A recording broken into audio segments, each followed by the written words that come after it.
नमस्कार दोस्तों, आप सभी का मेरा YouTube चैनल पर स्वागत है। तो आज का वीडियो आप लास्ट तक ज़रूर देखिएगा, क्योंकि आज का वीडियो में बहुत ही इम्पोर्टेंट बात बताने वाली हूँ कि श्री कृष्ण की मृत्यु कैसे हुई है। तो चलिए वीडियो को स्टार्ट करते हैं। भगवान विष्णु के 8वें अवतार श्री कृष्ण की लीला तो हम लोग अक्सर बड़े बुजुर्गों से दोबारा सुनते आए हैं, लेकिन भगवान श्री कृष्ण की मृत्यु कैसे हुई, मृत्यु का कारण क्या था, क्या श्री कृष्ण ने मृत्यु के बाद अपना शरीर त्याग दिया और उनकी मृत्यु के बाद क्या हुआ, इन सब सवालों के जवाब जानने की जिज्ञासा हर किसी के मन में ज़रूर होती है। तो आइए आज हम आपको बताते हैं आखिर भगवान श्री कृष्ण की मृत्यु कैसे हुई। तो उससे पहले अगर आप मेरे चैनल पे नए हैं तो प्लीज़ मेरे चैनल को सब्सक्राइब कर लीजिएगा, और अगर वीडियो अच्छी लगेगा तो वीडियो को लाइक शेयर कमेंट ज़रूर कीजिएगा, क्योंकि आपका एक लाइक से हमें बहुत मोटिवेट मिलता है, बहुत हौसला मिलता है और आगे भी हमें वीडियो बनाने का उत्साह प्राप्त होता है। तो चलिए स्टार्ट करते हैं। भगवान श्री कृष्ण का जन्म 3112 ईसा पूर्व में मथुरा में हुआ था। हालांकि उनका बचपन वृंदावन, बरसाना, नंदगांव, गोकुल और दोबारा अधिक जगहों पर बीता। बताया जाता है कि महाभारत के युद्ध के बाद श्री कृष्ण ने द्वारिका पर 36 वर्षों तक राज किया, जिसके बाद उन्होंने अपना देह त्याग दिया। उस समय उनकी आयु 125 वर्ष थी। दरअसल उनकी मृत्यु के पीछे की वजह 2 श्राप हैं। आइए इनके बारे में जानते हैं। बताया जाता है कि महाभारत के युद्ध के बाद जब दुर्योधन और उसके सभी भाइयों का अंत हो गया तो उसकी माता गांधारी को अत्यधिक क्रोध आया।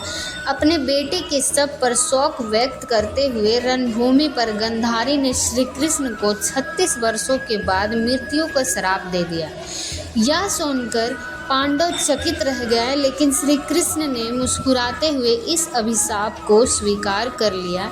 इसके बाद ठीक 36 वर्ष के बाद उनकी मृत्यु हो गई, और उनकी मृत्यु एक शिकारी के हाथों हुई।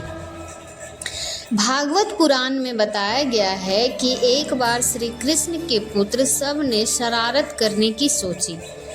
सब अपने मित्रों के साथ एक स्त्री का वेश धारण कर ऋषि मुनियों से मिलने गए। ऋषि के वेश में सब ने ऋषियों से कहा कि वो गर्भवती है। यादु वंश कुमारों, इस शरारत से ऋषियों ने क्रोधित होकर उन्हें श्राप दे दिया कि तुम ऐसे लोहे के तीर को जन्म दोगे जो तुम्हारे पूर्व का कुल का सर्वनाश कर देगा। इस श्राप को सुनकर सब डर गए और उन्होंने तुरंत सारी घटना उग्रसेन को बताई।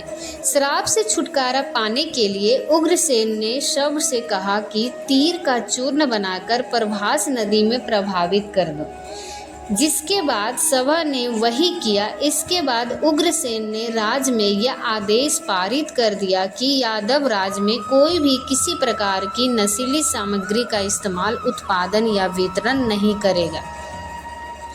इस घटना के बाद द्वारिका में कई अशुभ संकेत देखने को मिले, जिसमें सुदर्शन चक्र, बलराम के हाल और श्री कृष्ण के संग रथ का अदृश्य हो जाना शामिल था।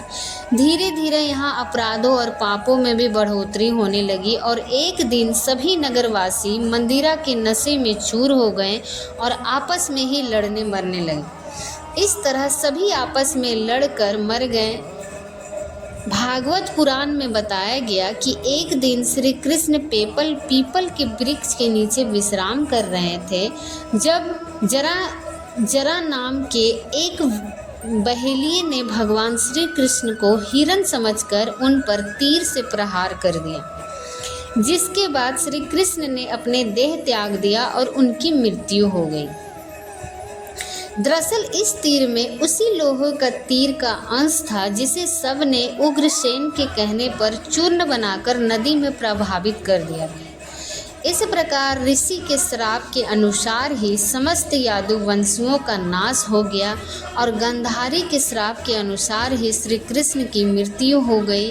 तो अगर आपको वीडियो अच्छी लगी होगी और आपको वीडियो पसंद आया होगा और आप लोगों को जानकारी मिल गई होगी कि श्री कृष्ण की मृत्यु कैसे हुई, क्यों हुई, किस श्राप के कारण हुई, तो आप मेरे चैनल को सब्सक्राइब ज़रूर कीजिएगा और वीडियो को लाइक ज़रूर कर दीजिएगा।